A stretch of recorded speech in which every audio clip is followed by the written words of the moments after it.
प्यारे बच्चों, 10वीं कक्षा संस्कृत विषय में आप सबका हार्दिक अभिनंदन। सेमुसी अष्टम पाठ विचित्र साक्षी यानी कि विचित्र गवाह पाठ का अध्ययन करेंगे। यह पाठ ओम प्रकाश ठाकुर द्वारा लिखा गया कथा का अंश है। यह कथा बंग साहित्यकार बंकिम चंद्र चटर्जी द्वारा न्यायाधीश के रूप में दिए गए निर्णय के ऊपर आधारित है। न्याय करने वाले सत्य और असत्य का निर्णय के लिए जब कभी वैसी युक्तियों का प्रयोग करते हैं जिनसे प्रमाण के बिना न्याय हो। इस कथा में भी न्यायाधीश के द्वारा वैसा ही रास्ता अपनाया गया। कोई निर्धन आदमी कठोर परिश्रम करके धन इकट्ठा किया गया। उसके द्वारा अपने पुत्र को एक महाविद्यालय में प्रवेश दिलाने में सफल हो गया। उसका पुत्र वहाँ ही छात्रावास में रहते हुए अध्ययन करने में लग गया। एक बार उस पिता ने पुत्र के बीमारी को सुनकर परेशान हो जाता है और पुत्र को देखने के लिए चल देता है, परंतु धन की कमी से पीड़ित वह बस को छोड़कर पैदल ही चल देता है। पैदल चलते हुए शाम के समय में यह गंतव्य स्थान से दूर था।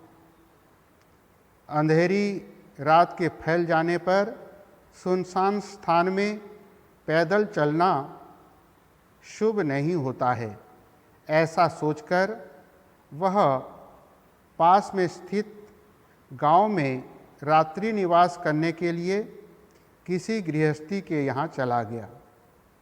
दयावान घरवाला उसे सहारा दे देता है। भाग्य की गति विचित्र है। उसी रात्रि में उस घर पर कोई चोर घर के अंदर घुस जाता है। वहाँ रखा गया एक संदूक लेकर भाग जाता है। चोर के पैरों की आवाज़ से अतिथि जाग जाता है। चोरी की शंका से उसके पीछे दौड़ता है और पकड़ लेता है, परंतु विचित्र घटना घटी। चोर ही ऊंचा आवाज़ देने लगा, यह चोर है, यह चोर है, ऐसा। उसके ऊंचे आवाज़ से गांववासी जाग गए, अपने घर से निकलकर वहां आ गए। बेचारे अतिथि को ही चोर मानकर डांटने लगे, जबकि गांव का आरक्षी ही चोर था। उसी पल सिपाही उस अतिथि को यह चोर है ऐसा बताकर जेल में डाल देता है। अगले दिन वह आरक्षी चोरी के अभियोग में उसको न्यायालय ले जाता है। न्यायाधीश बंकिम चंद्र दोनों से अलग अलग विवरण सुनते हैं। सारी घटना को समझकर उसने उसको निर्दोष माना और आरक्षी को दोषी, परंतु प्रमाण के अभाव से वे निर्णय नहीं कर सके। उसके बाद उन्होंने उन दोनों को अगले दिन उपस्थित होने के लिए आदेश दिया। दूसरे दिन वे दोनों न्यायालय में अपना अपना पक्ष फिर से रखा।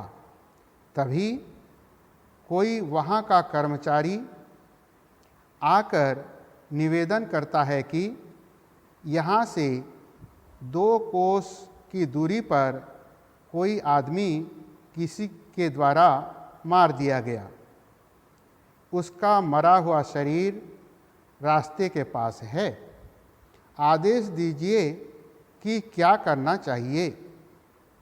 न्यायाधीश आरक्षी और अभियुक्त को उस सब को न्यायालय में लाने के लिए आदेश देते हैं।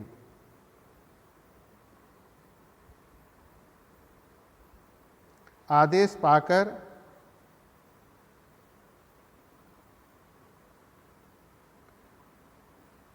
पाकर दोनों चल देते हैं। वहाँ आकर काष्ठ लकड़ी के पटरी पर रखे गए चद्दर से ढके हुए शरीर को कंधे में ढोकर न्यायाधिकारी की ओर चल दिए। आरक्षी हृष्ट-पुष्ट शरीर वाला था और अभियुक्त बहुत कमज़ोर। बोझ के कारण से सबको कंधे से ढोना उसके लिए दुष्कर कार्य था। वह बोझ के दर्द से रो रहा था। उसके रोने को सुनकर प्रसन्न आरक्षी उससे कहता है, अरे दुष्ट, उस दिन तुमने मुझे चोरी किए गए संदूक को ले जाने से मना किया। अब अपने किए हुए का फल भोगो। इस चोरी के अभियोग में तुम 3 वर्ष का कारादंड प्राप्त करोगे। ऐसा उसने कहा और ऊंचा हंसा। किसी तरह से दोनों मुर्दे को लाकर एक चबूतरे पर रख देते हैं। न्यायाधीश के द्वारा फिर से उन दोनों को घटना के विषय में कहने के लिए आदेश देते हैं। आरक्षी अपना पक्ष प्रस्तुत करता है। आश्चर्य घटना घटी। वह मुर्दा चद्दर को हटाकर न्यायाधीश को नमस्कार करके निवेदन करता है, श्रीमान जी, इस आरक्षी के द्वारा जंगल में जो कुछ कहा गया उसका वर्णन करता हूँ। तुम्हारे द्वारा मैं चोरी किए गए संदूक को ले जाने से मना किया, इसलिए अपने किए हुए का फल भोगो। इस चोरी के अभियोग में तुम 3 वर्ष का कारादंड प्राप्त करोगे, ऐसा उसने कहा। न्यायाधीश आरक्षी को कारादंड का आदेश देते हैं और उस आदमी को सम्मानपूर्वक छोड़ देते हैं। इसलिए कहा जाता है, दुष्कराण्यपि कर्माणि मतिवैभवशालिनः नीतिं युक्तिं समालम्ब्य लीलैव प्रकुर्वते। दुष्कर कार्यों को भी बुद्धि के धनी नीति और युक्ति का सहारा लेकर लीला से ही कार्यों को कर देते हैं। पाठ समाप्त। और पाठ का पुनः अध्ययन करें और समझें। धन्यवाद।